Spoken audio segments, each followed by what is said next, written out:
أعوذ بالله السميع العليم من الشيطان الرجيم.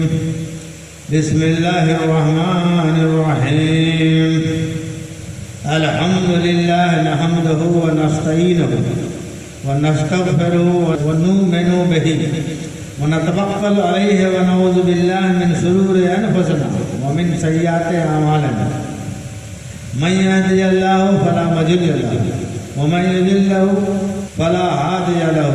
أشهد أن لا إله إلا الله وحده لا شريك له وأشهد أن محمدا رسول اللہ اکبر. آج جاننا ہے کہ کون لوگ جنتی ہیں، جنت کے حقدار کون ہیں، اور جنت کن لوگوں کے لیے سجایا گیا ہے، سنوارا گیا ہے، بنایا جائے گا، اور کون لوگ جنتی ہیں، کون کون لوگ ہیں، اس میں جو شرطیں ہیں اس شرطوں کو جاننا ہے. کیا شرط ہے جنت جانے کے لیے، اس کے بارے میں آئیے قرآن حکیم کے حوالے سے جاننا چاہتے ہیں. سبھی لوگ کو جاننا چاہیے کہ کیا کہتا ہے قرآن حکیم. تو آئیے جنت کے لیے جو شرطیں ہیں پہلے اس کو جان لیجیے. پارہ نمبر 13 سورہ رعد آیت نمبر 20 سے 24 تک جنت کے بارے میں خلاصہ کیا گیا ہے. تو کیا ہے؟ الذین یوفون بعہد اللہ ولا ینقضون المیثاق. قرآن حکیم کے آیت نمبر، یہ جو سورہ رعد ہے، آیت نمبر 20 سے اللہ تعالیٰ قرآن حکیم میں صاف لفظوں میں بتا رہا ہے کہ جنت جانے کے لیے کیا کیا شرطیں ہیں، کون لوگ جنت میں جانے والے ہیں، کون لوگ نہیں جانے والے. اس کے بارے میں پہلی بات شرط الذین یوفون بعہد اللہ ولا ینقضون المیثاق. ترجمہ اس کا ہے وہ جو اللہ کا عہد کو پورا کرتے ہیں اور قول باندھ کر پھرتے نہیں. یعنی جو وعدہ کرتے ہیں اس سے پھرنے والے نہیں ہیں. پہلا شرط یہ ہے وہ جو اللہ کا عہد پورا کرتے ہیں. تو اللہ کا عہد کیا ہے؟ جو رسول اللہ سے عہد لیا ہے وہ اللہ کا عہد ہے. جو اپنے رسول سے عہد لیا ہے وہ بھی اللہ کا عہد ہے. اللہ تو ڈائریکٹ کسی کو عہد نہیں لیتا ہے کہ ہاں ہمارے ہاتھوں پر آپ عہد لیجیے. عہد تو رسول سے ہی لیا جاتا ہے. تو لہذا اللہ کا فرمان ہے کہ وہ جو اللہ کا عہد پورا کرتے ہیں اور قول باندھ کر پھرتے نہیں ہیں، یعنی جو پھر جانے والے ہیں وہ جنت میں نہیں جائیں گے. یہ اللہ کا کلام کے مطابق یہ ہو رہا ہے کہ وہ جو اللہ کا عہد پورا کرتے ہیں اور قول باندھ کر پھرتے نہیں. یہ پہلی بات. دوسرا آیت نمبر 21 میں اللہ تعالیٰ فرماتا ہے والذین یصلون ما امر اللہ بہ ان یصل ویخشون ربهم ویخافون سوء الحساب. اور وہ کہ جوڑتے ہیں اسے جس کے جوڑنے کا اللہ نے حکم دیا ہے. جسے جوڑنے کا اللہ نے حکم دیا ہے اور اپنے رب سے ڈرتے ہیں اور حساب کی برائی سے اندیشہ رکھتے ہیں. خلاصہ یہ ہوا کہ جو اللہ کو جوڑنے والے ہیں، یعنی اللہ کا جو فرمان ہے، اس کا جو اللہ کا جو حکم ہے وہ لوگوں میں جوڑتے ہیں، پھیلاتے ہیں. نیکی کو جو پھیلانے والے ہیں، جو نیکی کو پھیلانے والے ہیں، گویا کہ وہ اللہ کے حکم کو جوڑنے والے ہیں. جو اللہ نے جو حکم دیا ہے اس کو جوڑنے والے ہیں. ایک اس کے وپریت ہے جو اس کو توڑنے والے ہیں یا جو برائی پھیلانے والے ہیں. تو جو برائی پھیلانے والے ہیں وہ جنت میں نہیں جائیں گے. بقول قرآن حکیم کی اللہ تعالیٰ کا یہ فرمان ہے کہ وہ جو جوڑتے ہیں اسے جس کے جوڑنے کا اللہ نے حکم دیا ہے اور اپنے رب سے ڈرتے ہیں اور حساب جو اس دن حساب کتاب جو ہوگا اس حساب سے ڈرتے ہیں کہ کیا ہوگا، داہنے ہاتھ میں ملے گا یا نہیں ملے گا. جن کو داہنے ہاتھ میں حساب ملے گا وہ خوشی خوشی جنت کی طرف جائیں گے، اور جن کو بائیں ہاتھ میں ملے گا پیچھے کی طرف سے، تحقیق وہی لوگ دوزخی ہوں گے، وہی لوگ جہنمی ہوں گے. اب آئے نمبر 3 آیت نمبر 22 والذین صبروا ابتغاء وجہ ربهم وقاموا الصلاة وانفقوا مما رزقناهم سرا وعلانیة ویدرؤون بالحسنة السیئة اولئک لهم عقبی الدار۔ معنی یہ ہوا کہ جنہوں نے صبر کیا، جنہوں نے صبر کیا اپنے رب کی رضا چاہنے کو، یعنی اللہ کی رضا کو چاہنے کے لیے صبر کیا، یعنی جس حال میں ہم کو رکھا اسی حال میں ٹھیک۔ صبر کرنے کا مطلب یہ نہیں ہے، صبر کا مطلب ہے جس حال میں بھی ہم کو اللہ نے رکھا ہے اسی حال میں ٹھیک ہے، اور یہ نہیں کہ ہم کو ہر حال میں کروڑپتی بننا ہے، ہر حال میں ہم کو یہ کر دینا ہے وہ کر دینا ہے۔ تو اللہ کا یہ فرمان ہے کہ جنہوں نے صبر کیا اپنے رب کی رضا چاہنے کو اور نماز قائم رکھی، پہلے تو نماز قائم کرنا ہے، نماز قائم رکھنا ہے، اس کو بھی سمجھنا ہوگا، اور ہمارے دیے ہوئے سے ہماری راہ میں چھپے اور ظاہر کچھ خرچ کیا، یعنی چھپ کے بھی خرچ کیا، یعنی کسی کو دیا اللہ کی راہ میں، اور ظاہر میں بھی دیا، دکھلا کر کے بھی دیا کہ یہ ہم اللہ کی راہ میں دے رہے ہیں۔ تو اللہ کی راہ کو پہلے جاننے گا کہ اللہ کی راہ میں خرچ ہم کیسے کریں گے، اللہ کی راہ کو پہلے ڈھونڈ لے گا، اللہ کا راہ کدھر ہے۔ یوں تو لوگ سمجھ رہے ہیں کہ اللہ کی راہ صرف مسجد کی طرف جانے کو ہی ہے، لیکن یہاں تو ہے کہ اگر خانقاہ کی طرف سے آ رہے ہیں، یا کوئی مانگنے والا ہے، یا کوئی ضرورت مند ہے، یا بہت زیادہ لاچار ہے، تو اس کی طرف دینا بھی اللہ کی راہ میں دینا ہے، اور نیک کام میں لگانا بھی اللہ کی راہ میں ہے، اور کسی طرح کا نیکی میں لگانا یہ اللہ کی راہ میں ہے، اور دراصل رسول کی راہ میں جو لگانا ہے وہ اللہ کی راہ میں لگانا ہے۔ تو آئیے اس کا خلاصہ اور بعد میں کریں گے، پہلے اس کو سمجھ لیتے ہیں۔